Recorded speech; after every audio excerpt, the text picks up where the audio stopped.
हे दीपमाला आहे. हे बुरजावर पूर्ण दगडाचं काम आहे.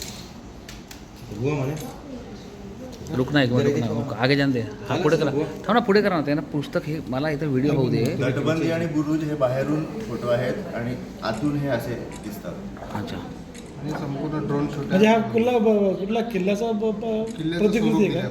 कुठला किल्ला काय? आपण गड किल्ल्याच्या धर्तीवर केलेलं आहे. अच्छा. आयताकृती आकार घेतलाय. चारही कोपऱ्यांना 4 बुरुज आहेत, परंतु कुठल्या एक शैली वापरली. शैली नाही. तटबंदी केलेली आहे, चारी बाजूला बुरुज ठेवले आहेत, 4. तुम्ही पूर्ण रे. हां, हे ड्रोन कॅमेऱ्याच्या माध्यमातून पूर्ण प्रकल्प दिसेल अशा पद्धतीचे फोटो घेतले. पलटी करत जा, पलटी करत. मुख्य दरवाजा, हे मुख्य प्रवेशद्वार आहे 42 फूट उंचीचं, ज्याच्यामध्ये 27 फूट उंचीचा दरवाजा, दिंडी दरवाजा म्हणून आपण त्याला, किंवा महाद्वार, आणि ते पूर्ण सागाचं आहे.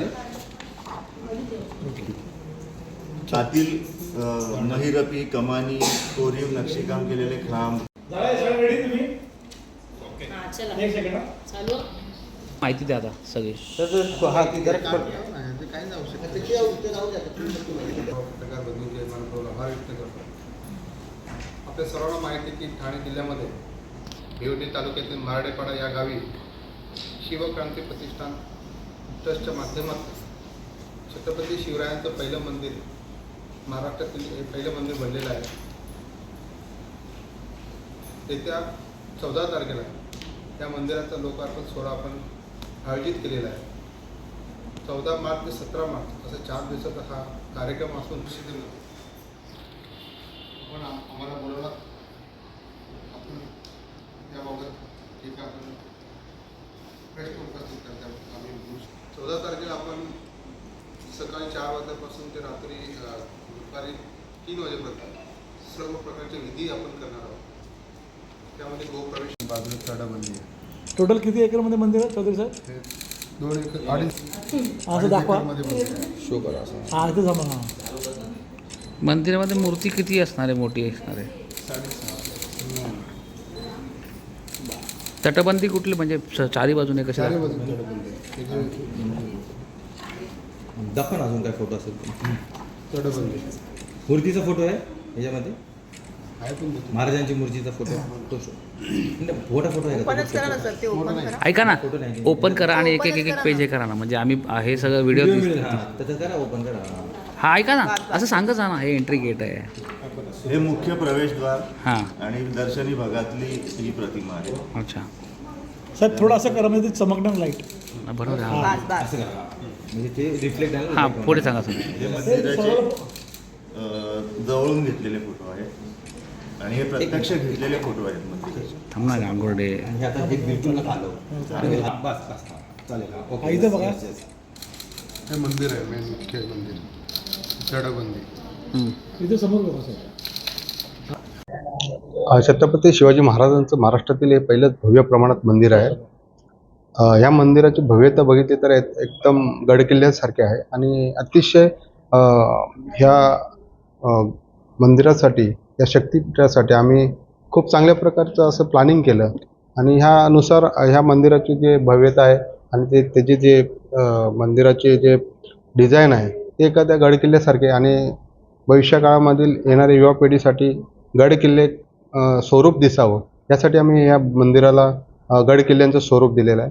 त्याचबरोबर ह्या सोहळ्यामध्ये आता हा लोकार्पण सोहळा जवळपास 4 दिवस चालणार आहे. 14 मार्च ते 17 मार्च असा एकूण 4 दिवसाचा हा लोकार्पण सोहळा असून या सोहळ्यामध्ये महाराष्ट्रामधील सर्वच मान्यवर उपस्थित राहणार आहेत. त्याचबरोबर महाराजांचे वंशज आहेत, जे थेट वंशज आहेत, उदयनराजे भोसले असतील, संभाजीराजे भोसले असतील, शिवेंद्रराजे भोसले असतील, यांच्यापर्यंत सुद्धा आम्ही निमंत्रण पोहोचवलेलं आहे आणि ते सुद्धा ह्या सोहळ्यामध्ये आवर्जून उपस्थित राहणार आहेत. त्याचबरोबर आपले जे महाराजांच्या बरोबर जे पहिले सुरुवातीच्या काळामध्ये जे मावळे होते त्यांचे सुद्धा वंशज आहेत, ते सुद्धा ह्या सोहळ्यामध्ये उपस्थित राहणार आहेत. सर चारही बाजूला पाहिलं आमचं म्हणजे हे शिवक्रांती प्रतिष्ठानचं तेच मेन उद्दिष्ट होतं की हे जे मंदिर बनलं हे मंदिर नसून एक शक्तिपीठ आहे. या शक्तिपीठामध्ये ज्यावेळेस आपण आत याल त्यावेळेस आपल्याला सगळ्यात पहिलं महाराजांनी जे पण इतिहास घडवला ते जे मेन प्रमुख प्रसंग असतील त्याचे संपूर्ण तिथे भिंतीचित्र असतील, त्याचबरोबर त्या चित्राच्या खाली त्या चित्रांची संपूर्ण माहिती असेल, म्युरल्सच्या माध्यमातून ते आम्ही सगळं तिथे मांडलेलं आहे. कारण आमचं मेन ध्येय तेच होतं की मंदिर नसून हे एक शक्तिपीठ आहे. ते आल्यानंतर प्रत्येक शिवभक्त, प्रत्येक युवा कोणी आला तरी त्यांना वाटलं पाहिजे की इथनं काहीतरी प्रेरणा घेऊन गेलं पाहिजे, की त्यानंतर ह्या मंदिराचं आमचं ध्येय धोरणं जे आहेत ते आम्हाला सत्यात उतरल्यासारखं वाटेल आणि खरोखर आम्ही ते जे काम केलं त्याचं आम्हाला कुठेतरी समाधान मिळेल. कारण शिवाजी महाराजांचा विचार कुठेतरी कमी होत चालले होते, ते जिवंत करण्याचं काम या शिवक्रांती प्रतिष्ठानच्या माध्यमातून आम्ही करत आहोत. सर कशा खरं म्हणजे मूर्ती हे जे मंदिर आहे हे मंदिराची आम्ही मजबूती जी असेल जवळपास 400 वर्ष टिकेल एवढी मजबूत घेतलेली आहे. कारण आपल्याला माहीत आहे की हे मंदिर किंवा एक शक्तिपीठ हे तो 100 वर्ष किंवा 70 वर्ष 80 वर्ष टिकेल अशा प्रकारचं नाही. या मंदिराचं मजबूतीकरण आम्ही एवढ्या चांगल्या प्रकारे केलेलं आहे. कारण भविष्याचा विचार केला असता किंवा येणाऱ्या पिढीला सुद्धा ज्या प्रकारे आपल्याला हवं आहे मंदिर त्याप्रमाणे आपण इथे संपूर्ण मंदिराला सुरुवातीच्या काळामध्ये आपण RCC मध्ये काम केले. त्याचबरोबर RCC केल्यानंतर त्याच्यावर आपण दगड बांधकाम केलेलं आहे. एकंदरीत RCC केल्यानंतर दगड बांधकाम करणं म्हणजे ते खूप मजबूतीकरण होतं आणि यासाठी आमच्या आर्किटेक्चर विशाल पाटील सर हे नेहमीच तिथे वेळोवेळी तिथे त्या मंदिराच्या ठिकाणी येत होते आणि आजपर्यंत ते येत आहेत. मंदिराच्या कामामध्ये कुठेही आम्ही तडजोड केली नाही. मंदिराचं काम जसं व्हायला पाहिजे त्यापेक्षा अजूनसुद्धा चांगल्या पद्धतीने कसं होईल याकडे आम्ही लक्ष दिलं. त्याप्रमाणे मंदिराची जे बांधकामाची जे मजबूतीकरण आहे किंवा मंदिराचं जे बांधकाम आहे ते अतिशय चांगल्या प्रकारचे केलेलं आहे. आपण तिकडे आल्यानंतर आपल्याला समजेलच की मंदिराचं काम कशा प्रकारे झालेलं आहे. मूर्तिकार अरुण योगीराज आहेत, जे रामलल्लाची ज्यांनी मूर्ती घडवली. म्हैसूर येथील हे मूर्तिकार असून अतिशय चांगल्या प्रकारचे मूर्तिकार आहेत. जवळपास त्यांची ही 5वी पिढी आहे.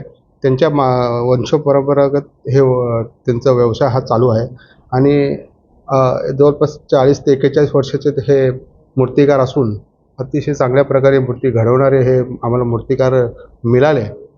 त्यांनी शिवाजी महाराजांची मूर्ती मला वाटतं महाराष्ट्रातून आपली पहिलीच मूर्ती त्यांनी घडवलेली आहे. तर त्यांचंसुद्धा खूप कौतुक करावं एवढ्या चांगल्या प्रकारची त्यांनी मूर्ती घडवलेली आहे. खरोखर हे निंदनीय आहे. आम्ही त्याचा निषेध करत असतो नेहमीच.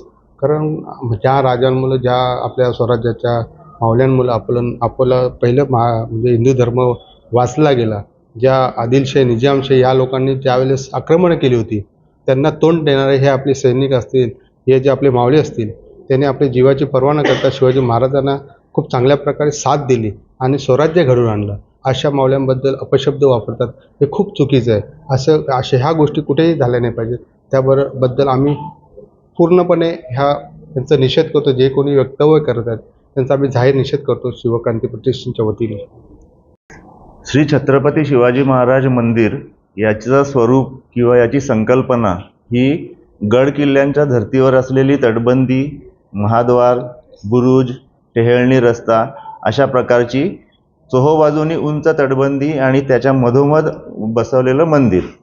ही सगळी तटबंदी, महाद्वार, बुरुज आणि मंदिर हे आधी RCC मध्ये त्याचा सांगाडा केला गेला आणि त्याच्यानंतर मंदिरावर जे कळस आहेत हे वीट बांधकामामध्ये केले गेले.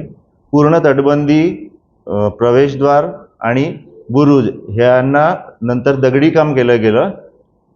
ठाणे पालघर जिल्ह्यामधील उत्तम दगड निवडून त्याच्या घडीव तोडी बनवल्या आणि साधारण 7 वर्षाचा जो कालखंड या मंदिर उभारणीला लागला त्यापैकी 5 वर्ष तर दगडी कामं चालू होती आणि ही संकल्पना समोर मांडली गेली होती 2017 मध्ये आणि तेव्हापासून त्याचा आराखडा बनवला गेला. 2018 मध्ये काम सुरू झालं, मार्च 2018 मध्ये, आणि आता मार्च 2025 मध्ये त्याचा लोकार्पण सोहळा होतोय.